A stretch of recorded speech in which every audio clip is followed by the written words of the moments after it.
Masih lagi dalam bab 3, sains tingkatan 3, pengangkutan, tetapi kita pergi kepada satu subtopik iaitu darah manusia. Okey, darah manusia.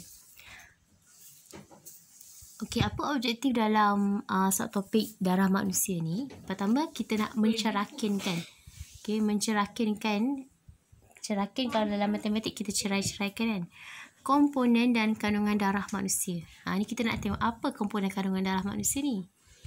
Itu yang pertama. Kedua, kita nak kenal pasti kumpulan darah. Ada berapa kumpulan darah? Dan apa kesan kalau penderma dan penerima darah tu tak sepadan? Okey. Dan ketiga, tentang penting tak menderma darah ni dalam konteks kehidupan seharian. Okey, untuk subtopik ini merangkumi buku teks muka surat 96 sehingga 100. Jadi kita akan merujuk muka surat 96 sehingga muka surat 100, insya-Allah. Okey. Darah manusia. Okey, kita rujuk pada muka surat 96. Komponen dan kandungan darah manusia. Okey. Ahli kerjaya dalam sains untuk bahagian darah ni adalah ahli hematologi, iaitu ialah pakar perubatan yang kaji komponen dan kandungan penyakit yang berkaitan dengan darah manusia. Okey. Nama ini pengetahuannya. Okey. Okey, darah manusia terdiri daripada dua komponen. Okey. Iaitu 55% plasma darah, okey, berwarna kuning pucat, dan 45% sel darah merah. Bermakna plasma darah sebanyak 55% lebih banyak. Manakala sel darah hanyalah 45%. Okey.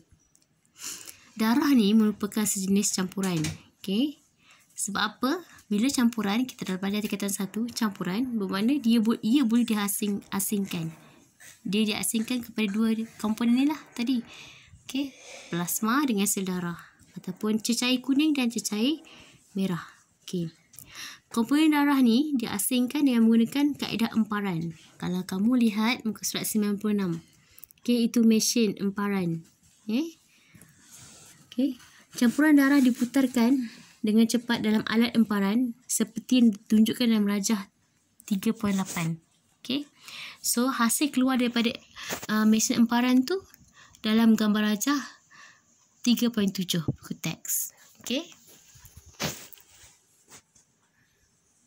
Jadi, kaedah emparan ini dia dapat pisahkan cecair berdasarkan konsep ketepatan. Okey.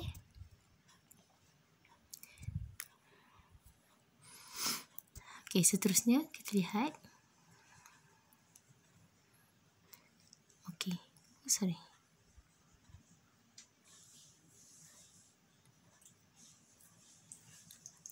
Seterusnya kita lihat.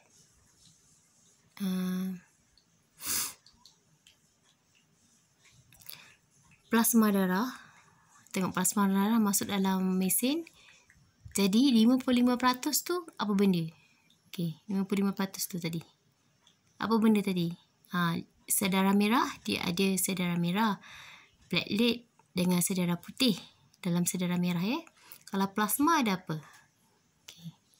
So dalam sel darah merah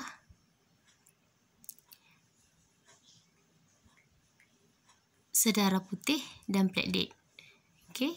Itu sel darah merah saja.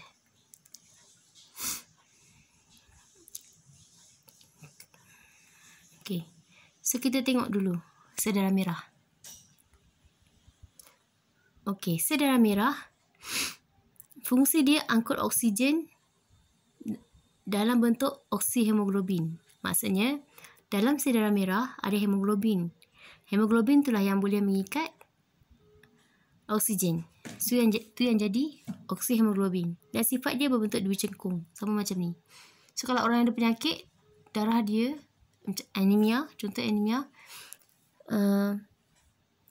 dia punya bentuk tak dua cengkung. Okey.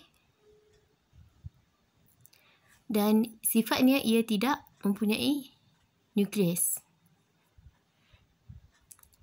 Okey, seterusnya sel darah putih. Melindungi badan daripada penyakit dan melawan jangkitan. Sel darah putih ni lah yang lepas kamu ada tanya. COVID ni virus. Apa yang lawan dia? Okey, sel darah putih lah. Okey, sebab itulah kalau COVID ni sangat bergantung pada imunisasi badan seseorang. Okey, bentuknya tidak sekata dan ada nukleus. Okey, platelet. Platelet ni membantu pembekuan darah, hentikan pendarahan. So, kalau orang tu kena terluka, darah dia terlalu laju keluar, tak cepat beku, bermakna platelet dia rendah. Okey, so jadi kalau orang tu darah cepat beku, so platelet dia okey. So, bentuk tidak sekata. Sama dengan sel darah putih. Dan tapi tidak sama dia dengan sel darah putih, dia tak ada nukleus. Okey, yang ada nukleus hanya sel darah putih saja. Yang ada nukleus hanya sel darah putih saja. Okey, seterusnya.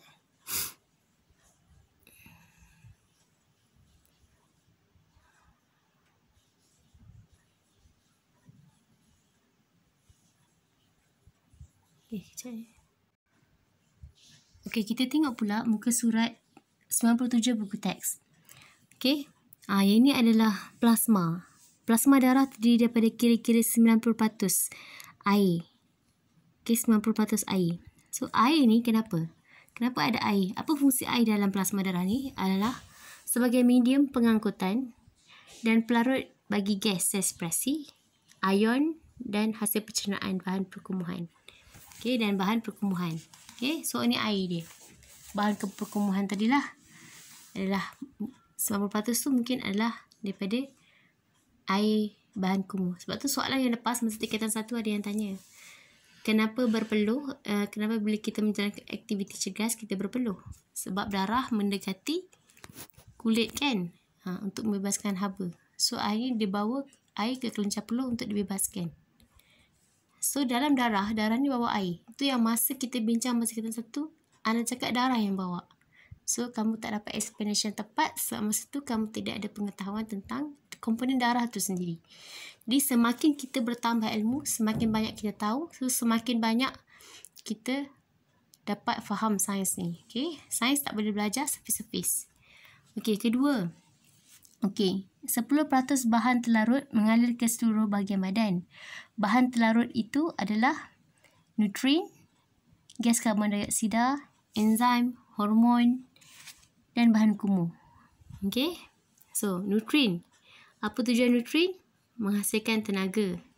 Okey. Menghasilkan tenaga untuk pertumbuhan. Lepas tu glukosa dan vitamin. Yang kita kena makan vitamin sekarang ni adalah untuk pemeliharaan kesihatan. Okey. Kemudian gas terlarut.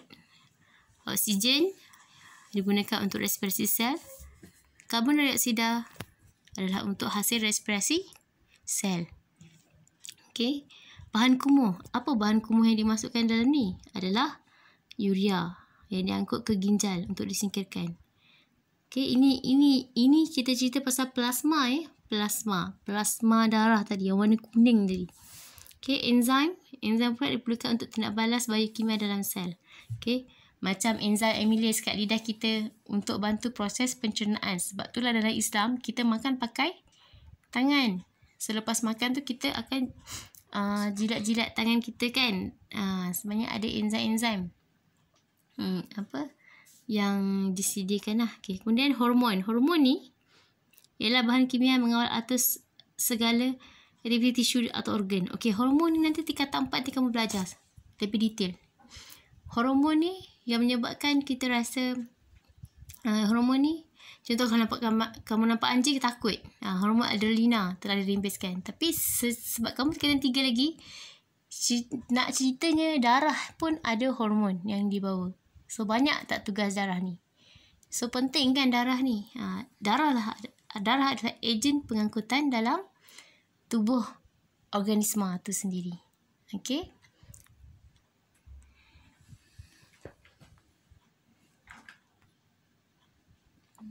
Okey. Bila nak derma darah, kita kena tahu kumpulan darah kita berapa? Darah manusia dikelaskan kepada kumpulan A, B, AB dan O. Okey. Jom kita tengok buku teks, muka surat 98. Okey, pendermaan dan penerimaan darah berdasarkan kesesuaian kumpulan darah penerima dan penerima. Okey. Hal ini kerana penerima mempunyai antibodi dalam serum darah yang boleh bertindak balas dengan antigen pada sel darah merah penerima. Jadi, kalau soalan tanya, kenapa? Ni macam kebat sikit lah, tapi sebenarnya tak pun sebab dia ada fakta. Okay, kenapa kita tidak boleh menderma darah kepada penderma yang bukan sepatutnya, yang tidak sesuai? Okay. Kerana penerima, jawapannya kerana penerima mempunyai antibodi di dalam darah, serum darah yang boleh bertindak balas dengan antigen. Apa antigen? Apa dia antigen dalam darah tu ya? Kita nak tengok apa benda tu. Okay, sorry.